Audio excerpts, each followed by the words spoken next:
নমস্কার শ্রোতা বন্ধুরা, স্পিরিচুয়াল অ্যান্ড মোটিভেশনাল অ্যাডভাইস চ্যানেলে আপনাদের সকলকে স্বাগত জানাই। আজকে আমি ধ্যান নিয়ে কিছু কথা বলবো। শ্রী শ্রী ঠাকুর রামকৃষ্ণদেব ধ্যান নিয়ে উনি বহু উপদেশ দিয়ে গেছেন। সেই উপদেশাবলী আমি কিছু আপনাদের সঙ্গে এখন শেয়ার করব। ঠাকুরের গুরু তোতাপুরী ব্রহ্মজ্ঞান লাভ করার পরও নিত্য ধ্যান করতেন। ঠাকুর তাকে প্রশ্ন করেছিলেন, সিদ্ধ হবার পরে ধ্যানের প্রয়োজন কি? তার উত্তরে তোতা নিজের পেতলের লোটা দেখিয়ে বলেছিলেন, কেমন উজ্জ্বল দেখছো, আর যদি নিত্য না মাজি মলিন হয়ে যাবে না? মনটাও সেরূপ জানবে। ধ্যানাভ্যাস করে মনকেও ওই রূপে নিত্য না মেজে ঘষে রাখলে মলিন হয়ে পড়ে। ঠাকুর গুরুর কথা মেনে নিয়ে বললেন, কিন্তু যদি সোনার লোটা হয় তাহলে তো নিত্য না মাজলেও ময়লা ধরে না। তো তোতা হেসে বললে, স্বীকার করেছিলেন, তা বটে। পরবর্তীকালে বিভিন্ন লোককে উপদেশাচ্ছলে ঠাকুর তার গুরুর এই কথাটি উল্লেখ করেছেন। বলতেন, ন্যাংটা বলতো, ঘটি রোজ মাজতে হয়, না হলে কলঙ্ক পড়বে। আর ঠাকুরের নির্দেশ ছিল নির্জন স্থানে ধ্যান করবে। ঠাকুর বলতেন, ধ্যান করবে মনে, কোণে ও বনে। ঠাকুরের কথাগুলি গভীর তাৎপর্যপূর্ণ। মনে বা হৃদয়ে অন্তরের অন্তরে ইষ্টকে বসিয়ে ধ্যানই প্রশস্ত।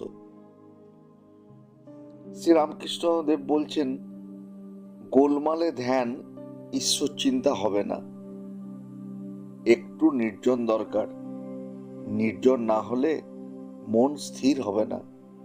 তাই বাড়ি থেকে আধপো অন্তরে ধ্যানের জায়গা করতে হয়। যে ভক্তের শতগুণ আছে সে ধ্যান করে অতি গোপনে।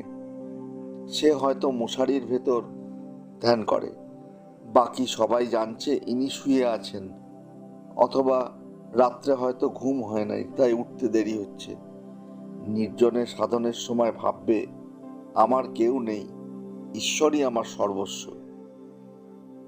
ঠাকুর নির্জনে ও গোপনে এই কথা দুটির উপরে খুব জোর দিয়েছিলেন। দেহ মন কি করে সংযত করতে হয় ঠাকুর নিজ জীবনে দেখিয়ে গিয়েছেন। তিনি বলেছিলেন, মায়ের নাট মন্দিরের ছাতের আলিশায় যে ধ্যানস্থ ভৈরব মূর্তি আছে, ধ্যান করতে যাইবার সময় তাকে দেখিয়াই মনকে বলতাম, ওইরূপ স্থির নিস্পন্দভাবে বসিয়া মার পাদপদ্ম চিন্তা করিতে হইবে। ধ্যান করিতে বসা মাত্রই শুনিতে পাইতাম শরীর ও অঙ্গ প্রত্যঙ্গের গ্রন্থি সকলে পায়ের দিক থেকে কেউ ঊর্ধ্বে খটখট শব্দ করে একটার পর একটা গ্রন্থি যেন আবদ্ধ করিয়া যাইতেছে। মনে আশা আকাঙ্ক্ষা থাকলে ধ্যান হয় না। একদিন সন্ধ্যায় লাটু মহারাজ মন্দিরে ধ্যানে বসেছিলেন, কিন্তু একটু বসেই ঠাকুরের কাছে ফিরে এলেন।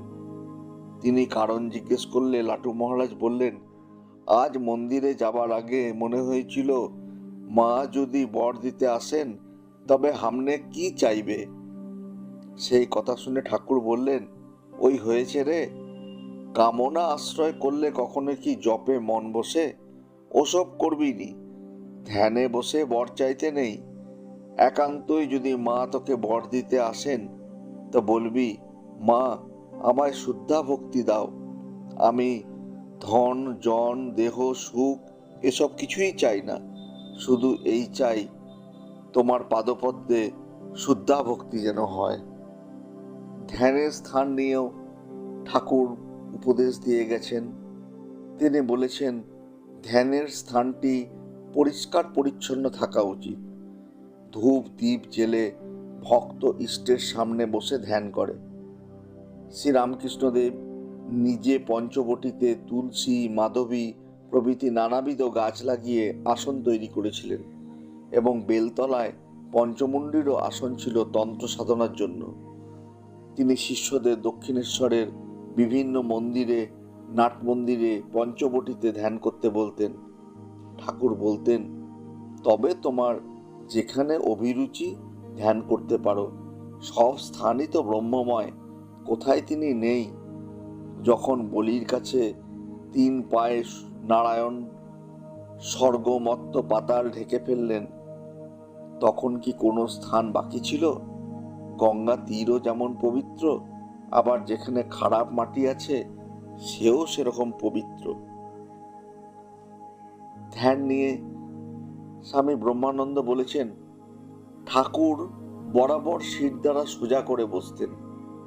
স্বামী অখণ্ডানন্দ লিখেছেন, আমি পঞ্চবটিতে গেলাম, ঠাকুর পঞ্চবটির পূর্ব দিকে পূর্বাশ্ব হয়ে ধ্যান করতে বললেন, বলে চলে গেলেন। খানিক পরে তিনি আমার কাছে এসে একটু সোজা করে বসিয়ে দিয়ে বললেন, একটু বেঁকে যাস। এর থেকেই বোঝা যায় ঠাকুরের ধ্যানে বসার নির্দেশ। সব শেষে ঠাকুর নিজের অনুভূতি দিয়ে ধ্যান শিক্ষা দিচ্ছেন। উনি বলছেন, ধ্যানের অবস্থা কিরকম জানো? মনটি হয়ে যায় তৈলধারার ন্যায়, এক চিন্তা ঈশ্বরের, অন্য কোনো চিন্তা তার ভেতরে আসবে না। ধ্যান এমন করবে যে তাতে একেবারে তন্ময় হয়ে যাবে, ডাইলিউট হয়ে যাবে। যখন ঠিক ধ্যান হয়, পাখিরা তার গায়ে এসে বসে, কিন্তু সে টের পায় না। মা কালীর মন্দিরে, নাট মন্দিরে আমি যখন ধ্যান করে বসতুম, তখন সেখানকার লোকে বলতো, আপনার গায়ে চড়াই ও শালিক বসে, খেলা করে। শ্রোতা বন্ধুরা, ধ্যান নিয়ে এই অল্প কথায় ঠাকুরের এই উপদেশ আপনাদের কেমন লাগলো জানাবেন। এই অংশটি বন্ধুদের সঙ্গে শেয়ার করবেন এবং নতুন যারা আছেন, যদি চ্যানেলটি এখনো অবধি সাবস্ক্রাইব না করে থাকেন, তাহলে অতি অবশ্যই সাবস্ক্রাইব করে নেবেন। আগামী দিনে আরও কিছু উপদেশ এবং নীতিকথা নিয়ে আপনাদের সঙ্গে আবার মিলিত হব। ভালো থাকবেন সবাই।